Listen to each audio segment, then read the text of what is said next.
Hello, ഞാനിന്ന് നൈക്കയിൽ നിന്നൊരു combo product വാങ്ങിയിട്ടുണ്ട്. ആക്ച്വലി ഞാനിതൊരു പോസിറ്റീവ് റിവ്യൂ വീഡിയോ കണ്ടിട്ട് വാങ്ങിയതാണ്.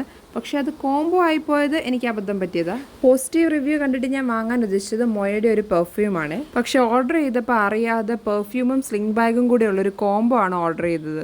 1399 രൂപയ്ക്കാണ് നൈക്കയിൽ നിന്ന് ഈ ഒരു കോംബോ ഞാൻ വാങ്ങിയിട്ടുള്ളത്. ഞാനിങ്ങനെ ബാഗ് ഉപയോഗിക്കാറില്ല, പക്ഷേ ഇത് ഭയങ്കര ക്യൂട്ടാണ്, കാണാൻ നല്ല ഭംഗിയാണ്. മേടിച്ചു പോയില്ലേ, ഇനിയിപ്പോൾ അങ്ങനെ പറഞ്ഞാൽ മതിയല്ലോ എന്നായിരിക്കും നിങ്ങൾ വിചാരിക്കുന്നത്. പക്ഷേ അല്ല, നല്ല ഭംഗിയായി ഇത് കാണാനായിട്ട്. എനിക്ക് ഭയങ്കരമായിട്ട് ഇഷ്ടപ്പെട്ടു. ഇനി പെർഫ്യൂമിൻ്റെ കാര്യം പറഞ്ഞാൽ മൊയയുടെ ഒരു ഫ്രൂട്ടി ഫ്ലോറൽ പെർഫ്യൂമാണ് ഇത്, with rose, vanilla and lily. ഇതിൻ്റെ കുറേ സ്മെല്ലുണ്ടെങ്കിലും ഞാൻ ആ വീഡിയോയിൽ പറഞ്ഞിരിക്കുന്ന ആ സെയിം സ്മെല്ലിലുള്ളത് തന്നെയാണ് വാങ്ങിയിട്ടുള്ളത്. ഇതിന് ഭയങ്കര ലോങ് ലാസ്റ്റിംഗ് ആയിട്ടുള്ളൊരു ഫെമിനൈൻ ഫ്രെഗ്രൻസ് ആണ്. എനിക്ക് ഭയങ്കരമായിട്ട് ഇഷ്ടപ്പെട്ടു. ഒരു സോഫ്റ്റ് ഫ്ലോറൽ സ്മെല്ലൊക്കെ ഇഷ്ടപ്പെടുന്നവർക്ക് ഇതെന്തായാലും ഇഷ്ടപ്പെടും. പ്രോഡക്റ്റ് ലിങ്ക് ഞാൻ കൊടുത്തേക്കാം, വേണ്ടവർ വാങ്ങിച്ചോ. Bye bye.